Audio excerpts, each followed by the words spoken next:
फेरि पनि मैले यो होटलको भ्यू चाहिँ नजिकबाट खिच्नु मन लाग्यो क्या होइन यो बवाल छ नि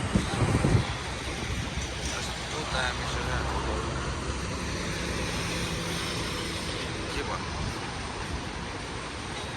यस्तो बवाल बनाएको छ यो लाइट यस्तो दामी देख्छ नि राति होइन दामी यस्तो लाइटिङहरू पनि यस्तो राम्रो तरिकाले यसमा गरेका छन् लाइटहरू यस्तो मजाले यस्तो ब्यालेन्सिङ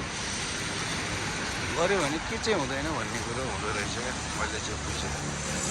होइन बाहिरबाट मान्छे आएर चाइनिजहरूले त्यसलाई यस्तो डेभलप गरिदिएको छ नि होटल पनि बवालै ठुलो छ क्या